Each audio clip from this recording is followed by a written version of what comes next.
এই কথা যদি হয় গণতন্ত্রের, যে জনগণ নির্বাচন করবে, জনগণের স্বতঃস্ফূর্ত অংশগ্রহণে নির্বাচিত প্রতিনিধি রাষ্ট্র পরিচালনা করবে, এখানে আমাদের কোনো আপত্তি নাই।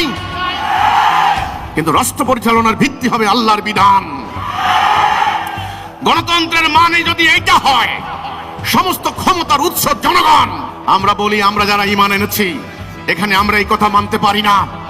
আল্লাহ কোরআনে বলেছেন, আমা আকসারুহুম লা ইয়ালামুন, অধিকাংশ লোকের কথা শুনবে না, হুকুম চলবে আমার, বিধান চলবে আমার।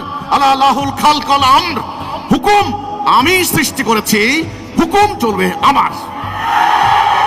তাহলে রাষ্ট্র পরিচালনার ভিত্তি কি হবে? সত্য কথা এখন আর কেউ বলে না, স্বার্থের কাছে সবাই বিক্রি হয়ে গিয়েছে। এই কথা যদি হয় গণতন্ত্রের, যে জনগণ নির্বাচন করবে, জনগণের স্বতঃস্ফূর্ত অংশগ্রহণে নির্বাচিত প্রতিনিধি রাষ্ট্র পরিচালনা করবে, এখানে আমাদের কোনো আপত্তি নাই। কিন্তু রাষ্ট্র পরিচালনার ভিত্তি হবে আল্লাহর বিধান। গণতন্ত্রের মানে যদি এইটা হয়, সমস্ত ক্ষমতার উৎস জনগণ, আমরা বলি আমরা যারা ঈমান এনেছি এখানে আমরা এই কথা মানতে পারি না। আল্লাহ কোরআনে বলেছেন, আমা আকসারুহুম লা ইয়ালামুন, অধিকাংশ লোকের কথা শুনবে না, হুকুম চলবে আমার, বিধান চলবে আমার। আলা লাহুল খালক ওয়াল আমর, হুকুম আমি সৃষ্টি করেছি, হুকুম চলবে আমার। তাহলে রাষ্ট্র পরিচালনার ভিত্তি কি হবে? সত্য কথা এখন আর কেউ বলে না, স্বার্থের কাছে সবাই বিক্রি হয়ে গিয়েছে।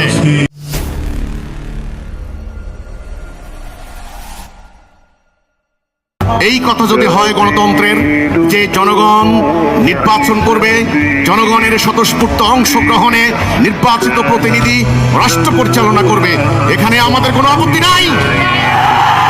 কিন্তু রাষ্ট্র পরিচালনার ভিত্তি হবে আল্লাহর বিধান।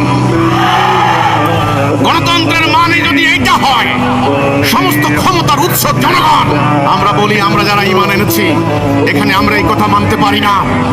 আল্লাহ কোরআনে বলেছেন, আমা আকসারুহুম লা ইয়ালামুন, অধিকাংশ লোকের কথা শুনবে না, হুকুম চলবে আমার, বিধান চলবে আমার। আলা লাহুল খালক ওয়াল আমর, হুকুম আমি সৃষ্টি করেছি, হুকুম চলবে আমার।